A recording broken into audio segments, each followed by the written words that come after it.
La région Auvergne-Rhône-Alpes vous présente Voyons voir.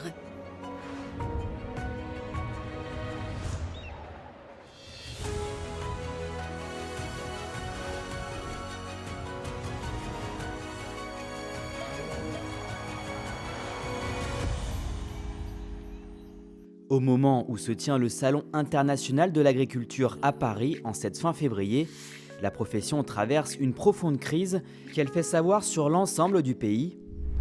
Pour voir à quoi ressemble le quotidien de celles et ceux qui produisent ce que nous consommons dans notre région, nous nous sommes rendus dans le petit village de Montlay en Haute-Loire.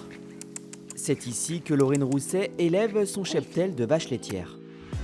Chaque année, pour les bovins, il y a une lettre, comme les chiens et les chats. Cette année, on est sur la lettre V. J'en ai eu 4, donc il y a Victoire, Venise, Violette et Vénus. Et il y en a plein d'autres qui devraient arriver. Quand elle a repris l'exploitation familiale il y a 6 ans avec sa maman, elle s'est tournée vers la production de lait bio. Le laitier passe tous les 2 jours. Aujourd'hui, il y a une production de 2689 litres. Pour parvenir à cette production, Laurine travaille environ 70 heures par semaine. Mon quotidien, c'est nourrir les animaux, en prendre soin, veiller au bien-être animal, faire la traite, c'est aussi le travail des champs. Donc on n'est que toutes les deux avec ma maman, mais on y arrive, on se débrouille. Donc les travaux des champs, les labours, les semis, les récoltes. Et ce qui fait que les journées, elles sont très très remplies, de 6h du matin jusqu'à 8h du soir. Souvent, des fois la nuit, il y a des vélages.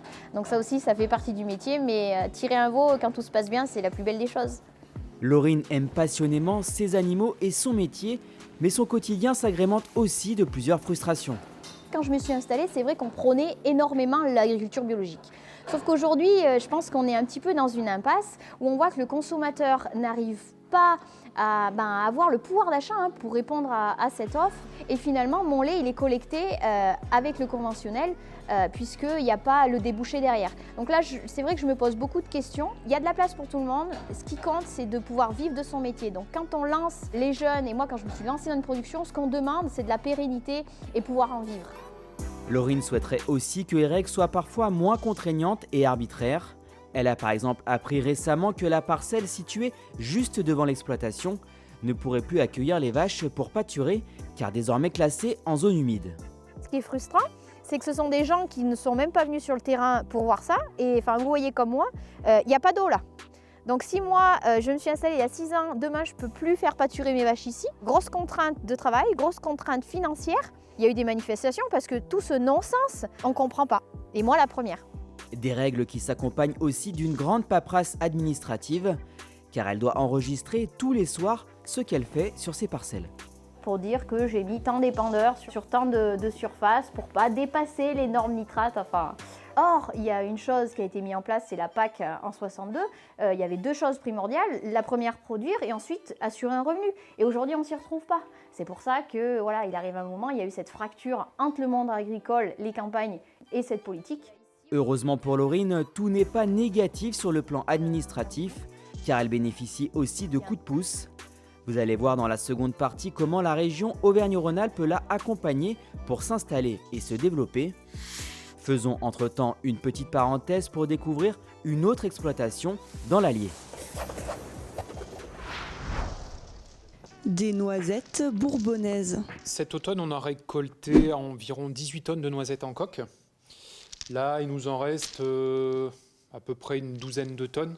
Dans ce domaine de l'Allier, ils sont 2 à gérer plusieurs milliers de plants de noisetiers.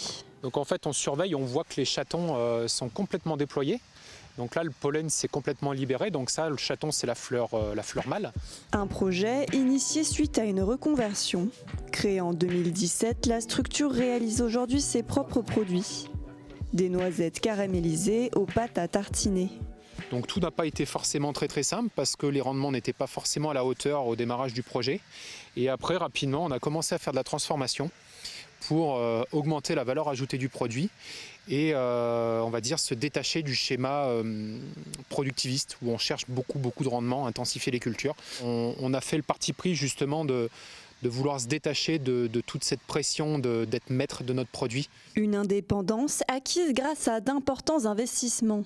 Plusieurs centaines de milliers d'euros financés à hauteur de 30% par la région Auvergne-Rhône-Alpes. Une aide qui a permis de financer des machines facilitant la récolte et le traitement des noisettes, ainsi qu'un laboratoire permettant leur transformation.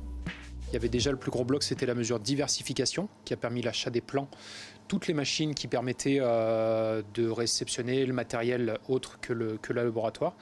Et après, on a fait la mesure 422. On l'a sollicité 3 fois. Une fois pour la casseuse, elle rentrait dans ce cadre-là. Une autre fois pour la première phase d'investissement labo. Et une 3e fois pour la 2e phase d'investissement dans le laboratoire. Aujourd'hui, le couple produit, transforme et vend ses noisettes directement auprès du consommateur. Le tout en local pour un produit entièrement maîtrisé, qu'ils présenteront au prochain salon de l'agriculture. Retour en Haute-Loire sur les installations du GAEC du Pont de la Paire, où Laurine élève son cheptel de vaches laitières. Après nous avoir expliqué les raisons de son ras-le-bol, elle souhaite aussi nous faire état du soutien qu'elle a reçu de la région en nous présentant son bâtiment principal. Lorsqu'on a fait le choix de se mettre en agriculture biologique, il a fallu faire attention à l'espace de vie des animaux, c'est-à-dire une surface minimale, notamment dans l'aire de couchage, et une surface aussi minimale pour l'espace en fonction du nombre de vaches présentes. Il a aussi fallu garantir une stabulation libre, c'est-à-dire un mode de logement où les vaches peuvent se mouvoir facilement afin de manger et boire quand elles le souhaitent.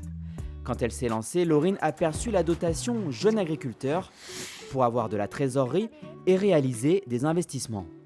J'ai eu la chance, comme on a tous la chance, d'avoir l'aide de la région. Aujourd'hui, dans ce bâtiment, la région m'en a financé un tiers.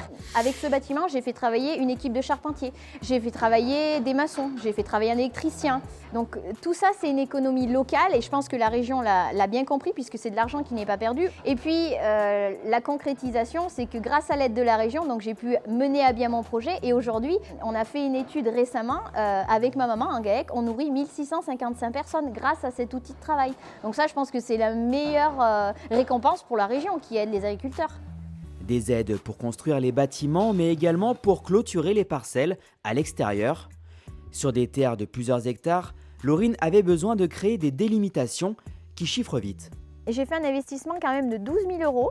J'ai pu bénéficier d'une aide de la région à hauteur de 4 500 €. J'ai planté 2000 piquets en 2 ans. Mais voilà, c'était un investissement nécessaire pour la sécurité des animaux, pour la sécurité d'autrui aussi quand vous avez la route, vous avez un chemin et pour être serein aussi, il faut que les animaux soient parqués en toute sécurité. Il ne faut pas être sans arrêt appelé parce que les animaux sont dehors. Donc ça aussi, ça a été un sacré coup de pouce et c'est vraiment une aide concrète. Comme Laurine, ils sont plus de 1000 jeunes du territoire à avoir été soutenus par la région au cours des dernières années pour s'installer ou pour reprendre une exploitation. À ce titre, Auvergne-Rhône-Alpes possède la dotation Jeune Agriculteur la plus importante de France.